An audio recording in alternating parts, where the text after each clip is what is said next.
Hello दोस्तों, ये ज्यादा पुरानी कहानी नहीं है। एक दिन एक लड़का जो कि एक कंपनी में काम किया करता था, उसे किसी भी बहुत प्रेत पर कोई विश्वास नहीं था। वह भूत प्रेत को बस दिमाग का भ्रम मानता था। एक दिन उसके कंपनी में कुछ काम बढ़ गया था, जिसके कारण उसे घर वापस आने में देर हो गया। वह अपने ऑफिस से देर रात को निकला। वह अपने बाइक से था। कुछ दूर चलने के बाद उसका बाइक खराब हो गया। अब वह अपनी बाइक को पैदल ही लेकर चल दिया। कुछ दूर के बाद उसे एक बस स्टॉप दिखा। वह कुछ देर वहां रुक गया। उसके पास एक साधु आकर बैठ गया। साधु अपने पास एक बीड़ी रखा हुआ था। वह अजीब तरीके से उसे पी रहा था। उस लड़के की एक आदत थी कि वह किसी से भी बात करना शुरू कर देता था। वह इस साधु से भी बात करने लगा। बात ही बात में इस लड़के ने कहा, बाबा, मैं किसी भी भूत प्रेत को नहीं मानता हूँ, बस सब झूठी बातें हैं। साधु ने कहा, तुम भले ही भूत प्रेत को मानो या फिर न मानो, लेकिन तुम यह न कहो कि भूत प्रेत नहीं होते हैं। ये सब कुछ होते हैं। इस पर उस लड़के को थोड़ी सी हंसी आ गई। उसने कहा, भूत होते हैं तो क्यों हमें नहीं दिखते हैं? क्या आप मुझे अभी कोई भूत दिखा सकते हैं? साधु को लग गया कि अब इसे जरूर ही भूत दिखाना होगा। साधु ने लड़के को शमशान घाट की ओर चलने को कहा। फिर क्या था, वह दोनों चल दिए। रास्ते में उस लड़के को थोड़ा डर लगने लगा, फिर भी वह अपने डर को कम करके आगे बढ़ते जा रहा था। कुछ देर के बाद वह शमशान घाट पहुंच गए। शमशान घाट पे अभी कुछ लाशें जल रही थी।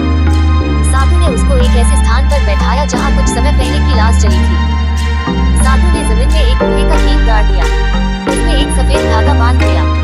इस धागे का अंतिम डोर उस लड़के को पकड़ने को कहा।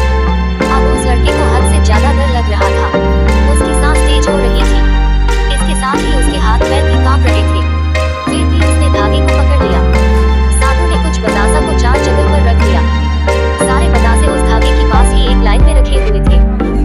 उसके बाद साधु ने लड़के को सावधान किया, अभी कुछ आत्मा इसको खाने को आएगी। जब तक वह इसको खाकर चले न जाए तब तक तुम अपने हाथ के धागे को मत छोड़ना।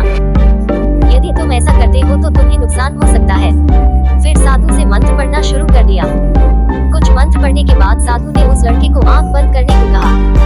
फिर कुछ देर के बाद ही आंख खोलने को कहा। जब उस लड़के ने आंख खोला तो वह जो देख रहा था, उसे उसके ऊपर विश्वास ही नहीं हो रहा था। वास्तव में वहाँ चार आत्मा थी जो कि बतासे को खा रही थी। लेकिन जब उसने ये देखा कि उसके पड़ोस में रहने वाले व्यक्ति की आत्मा भी वहाँ है, जो कि कुछ दिन पहले ही मर गए थे, तो उसके हाथ से धागा छूट गया। अब वहाँ पर वह साधु भी नहीं था। वह लड़का तेजी से शमशान घाट से अपने घर की ओर भागने लगा। जब वह अपने घर की ओर जा रहा था तो उसे पीछे से कोई उसका नाम लेकर बुला रहा था। उसको पीछे से कई तरह की आवाज आ रही थी। उस लड़के ने पीछे मुड़कर नहीं देखा। अपने घर जाने के बाद उसने ये सब कुछ अपने माता पिता से बताया। फिर वह अपने कमरे में सो गया।